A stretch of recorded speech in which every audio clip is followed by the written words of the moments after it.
So the question was, what is a conventional psychic reading? A conventional psychic reading is what one finds um, most easily, either online or by referral, right? There are really three probably ways that people experience psychic readings. One is strictly entertainment, right? Isn't it amazing, right? You walk out and you say, "Oh, that person was amazing." And this is, where we hear tales about the future, or, people turn cards or use rune stones or some um, divination tool to give us information about future relationships or accomplishments, or tell us things about our past. And it can be really amazing, really fun to hear these tidbits of details. And it gives us a sense of magic. It makes us feel like life is much more than what we think it is. And it's exciting. There's also then another kind of psychic reading is where it's a demonstration of a belief system, right? So often with mediumship or other kinds of psychic perception, there is this way of interpreting the world, talking about soulmates, or heaven and hell and spirits and ghosts, and communing with the departed and these kinds of things. Is these types of psychic interactions again affirm how we believe the world works, and reinforces the hope that there is more to life than we imagine. Then there's extrasensory perception applied as an instrument or tool for solving problems, or for gaining information that we need to achieve a goal or navigate unique circumstances. And this is where my work exists. And I would say that, moving from more presentational work that is kind of entertaining and builds up the identity of the practitioner, to more affirming work. This is spiritually how the universe works. This is what we believe in. This is why it's real. Ultimately, then abandoning all of that and putting the extrasensory perception in service of a higher purpose, it really would be the natural progression of the art of extrasensory perception, but it also represents the maturity and evolution of the practitioner themselves. And this is why you might find someone who's been doing the work for many, many years, they're just not interested in talking about maybe the dead or talking about ghosts, because that's that second level. It's the belief that, oh, this is how things are. This is the way the afterlife is. And doesn't that affirm who we think we are? And it's why that practitioner will not be interested in presenting information as a kind of evidence or entertainment about, look at this, isn't it real? Aren't I interesting? Right? So the first level of extrasensory perception really coincides with a novice or immature practitioner who themselves is still seeking proof that who they are and what they do is even real. So presenting information in an entertaining fashion is a way to uplift and recruit other people to say, yes, this is real. Isn't this exciting? You're amazing. Right? It's not conscious. It's a process.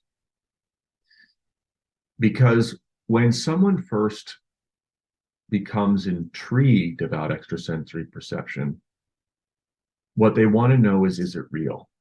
What they want to know is, oh, is it real? And then, is it real for me?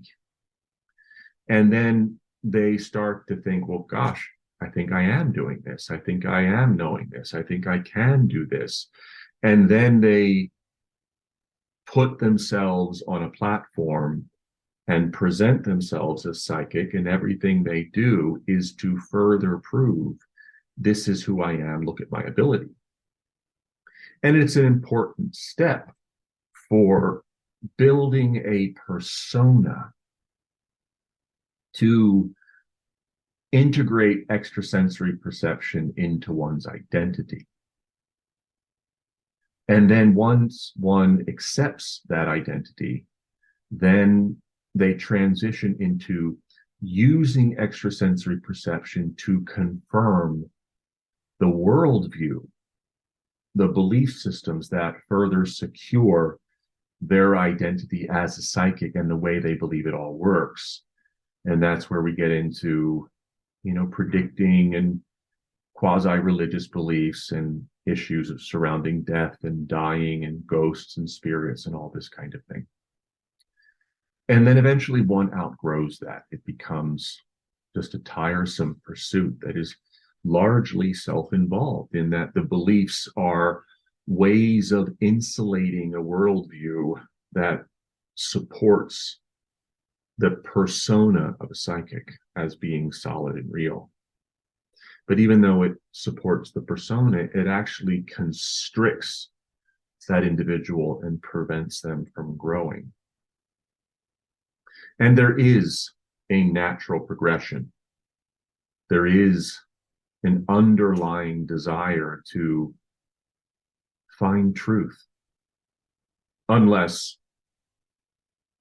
one is so closely identified with the identity as a psychic that they can't bear to live without it. But for those of us who can live without it, what happens is the psychic persona and the dealing with, soulmates and spirit guides and, the death and dying and devils and angels and all of these kinds of archetypical mystical imaginings that along the spectrum of extrasensory perception are arguably possible to discern. Maturity teaches us that these things aren't actual beings, but ways of understanding or interpreting non-physical processes that are arguably far more complex than, hey, this is Sam, he used to be a Native American, he's your spirit guide. Because so long as we see these archetypical metaphysical things as spiritual truth, we're dividing God into little bits and pieces that speak uniquely to our individual ego. So it's at this point that many psychics get burnt out, because dealing with ghosts and demons and goblins and death and dying and people's constant need for reinforcing what they believe to be true is actually real is draining after a certain point, because none of it is fundamentally real. Yes, it can be perceived. Yes, it can be interpreted. And yes, strange things happen. But it's because the consciousness that creates worlds, that animates our being, is being channeled through us into our beliefs, creating the experience of being real when we're just playing with our dreams. So when you give up that second level of seeing ghosts and goblins and spirits, etc., and using the perception of these things, the past, the present, the future, to confirm your identity as a psychic and provide a sense of certainty for other people in a way that really only undermines their ability to connect deeply with their own divine being. When that is given up, all this way of using ESP this way, what happens is you move beyond it. You begin to feel yourself to be in the world, but not of it. Because psychic perception is not itself spiritual. In fact, the word psychic really indicates mental and emotional energy. Mental energy, that of the mind. Emotional energy are the reactions. Emotions are a vibration in reaction to sensory experiences that enter into our being. Emotions communicate to us when and if our needs are being met and if we're safe. So emotions are powerful communications, but they are not who we are, nor do they describe what we are. They're just communications. So a psychic is one who is able to feel the emanations of the mind and emotions of others, physical and non-physical. So largely, a psychic is someone who operates in the mental sphere, same with mental mediums. And that which exists in the mind, the personal or the collective, isn't fully real in that it's not permanent. It's subject to change.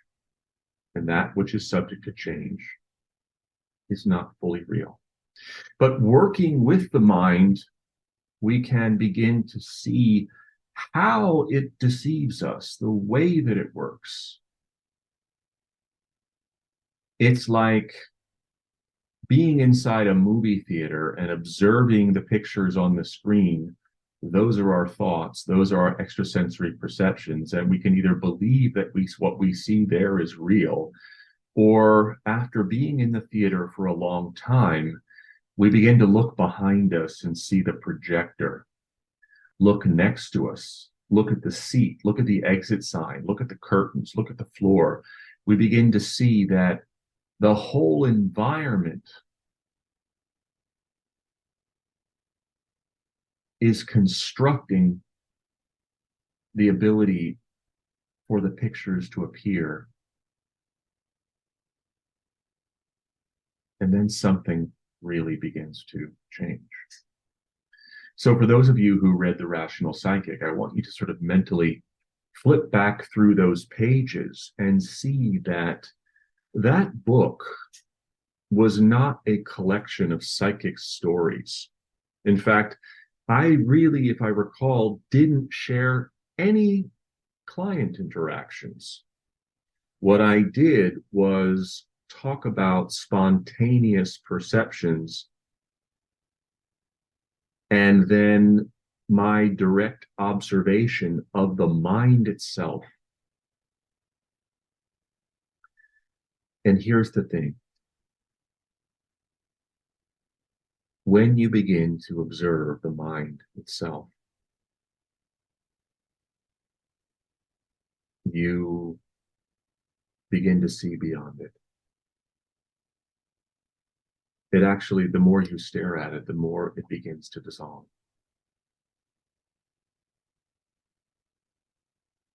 And this is when the work personally can become quite spiritual, because you're no longer working with the mental and emotional vibrations emanating from your mind or another.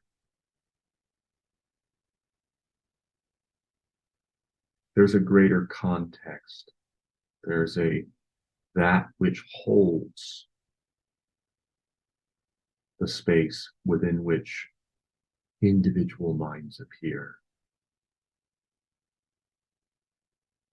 And then after some time, sitting in that space, you begin to understand that I am that space as well. that I'm not living in this body. I'm not living through my mind. I'm not my emotions. The body exists within my consciousness, and the mind within consciousness, and the emotions within that. This changes everything. Then extrasensory perception is no longer a mechanism to confirm the identity of the seer or demonstrate phenomena. It becomes a direct communion with the experiences of others along various timelines, because how they live, what they experience, who they are, is within me. The psychic disappears. It's no longer one person serving another. It becomes consciousness observing itself. Did I lose you? Sorry. The work that's done conventionally with most psychics is a demonstration of belief systems and an attempt to manage anxiety or uncertainty. But certainty cannot be found within the mental sphere. The certainty that we're all seeking is our divine connection with what is real and the power of our decision making. And so this is why when you get beyond the trappings of what people conventionally think a psychic is, the work becomes far more profound and so much more helpful, because we return people to what is fundamentally real. They're no longer required to invest in a belief system, because what is real emanates from within them, and the mind goes quiet. That mind searching for answers or struggling with anxiety goes quiet, because the peace they're looking for passes all need for understanding. The need for understanding is that mind craving for logic, craving to know why this, why that, how come, what's going to happen. There's a big difference. There's a big difference between working with a spiritual practitioner who uses extrasensory perception and a conventional psychic who calls extrasensory perception spiritual. Because extrasensory perception is not spiritual. It's a mental function. It's a mental adaptation. It feels spiritual because the psychic that is caught in that earlier stage of development is seeking the approval of the client, is trying to tell them things that they already know, because it confirms the psychic's identity, and that makes them feel safe. And as they lower their boundaries to access the aura of the client, they use the contents of that aura to communicate it back to the client. The client says, yes, yes, yes, that's true, that's true, that's true. You're amazing. The psychic feels good. The client then lowers their boundaries even more. And as those two auric fields enmesh, what's created is a limerence, a magical feeling. And this limerence is what occurs when the psychic is working to confirm their identity. Now, we use this process in class, don't we? is that we confirm for each other what we say, what we discern.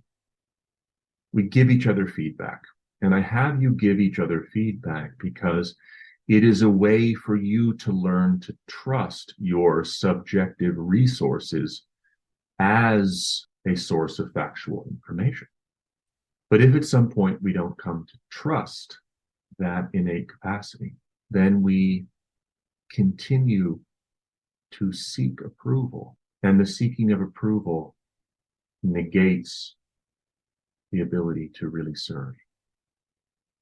Because the goal is to build or support the existence of the observing ego, the practitioner, not disappear into the flow, to be at one with what is.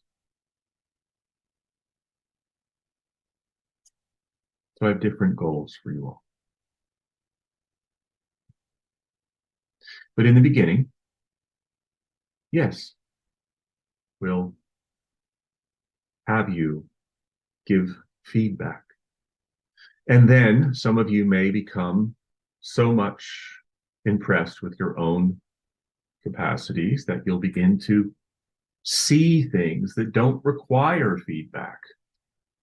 And that's when we start going into the worlds of hungry ghosts. That's okay. I know where you are. But little by little by little, I always want to stress service, service, service, service. And along the way, each of you will see where you're naturally drawn to serve. Because fundamentally, what allows a psychic to see the information that they do in a paranormal way are two things. One is the lens through which you experience these extrasensory phenomena, and the other is the emotional intensity of the contents of your client's aura, or the emotional significance, the emotional intensity of those things that you do observe, the things that are viewed through the lens of your extrasensory awareness. So the lens of the extrasensory awareness is comprised of all of your past relational experiences, relationships with friends, family, loved ones, lovers, parents, mentors, teachers, professors. It's also your relationship with your education or lack of it, your spiritual beliefs or spiritual training, religious training, counseling training for some of you. And for others, you may think, well, I have this divine ability. I've always been this way, and we'll cover that. We'll cover that ground to give you a better understanding of why you have the capacity to see things in unusual ways, because extrasensory perception is just a unique lens that can be shaped, and it can be cleaned, and it must be cleaned so that you are seeing information accurately without twisting or interpreting or projecting upon it in any self-affirming way. And then what you experience as a psychic is visible because of the emotional intensity of the information. So this is why people with backgrounds in trauma will often have clients where all they talk about is trauma, trauma, trauma. Or they talk about what happened to them yesterday, last year, in their childhood, or what's going wrong in the present, or this calamitous thing they should watch out for in the future. Right? The need for love causes people to be overly sentimental as a psychic, to talk about death and dying and all of these kinds of things. But when you reach a level of awareness where you no longer distinguish between getting love and giving love,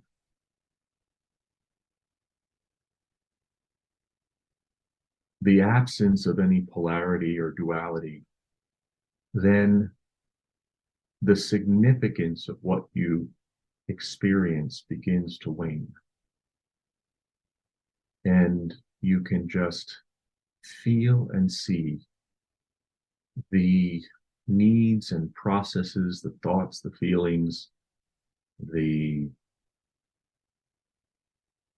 past and future, as if it's all happening right now, because it is. And you're not the observer of it per se. You are the space within which it occurred. When you move beyond psychic perception being a mental process as a way of defining how the world works using mystical metaphors, when you grow comfortable knowing that all happens within consciousness, and you are that divine consciousness, then nothing is personal anymore. There really is no more seer and being seen. I'm holding back because it's difficult to put some of these things into words. I want to point to you where you're going. And I want to point out that the conventional way that extrasensory perception is represented online, on TV, in the minds of people who seek out psychics, and the purpose that people want psychics to serve, none of that is really what being a psychic is. It's so much more. And I invite you to stay present. And I promise that everything that you believe will slowly dissolve, and what you become and what you find out will be so much more. I'm going to take a few questions. Thank you to everyone who helped out today. If you do have to go, please, you can, if you have any questions, you can just submit them through the website. And if there are things that I can answer, Liz will forward them, and I'll try to be very succinct with you. But I want you to think about it, why you're here. And I look forward to working with each one of you.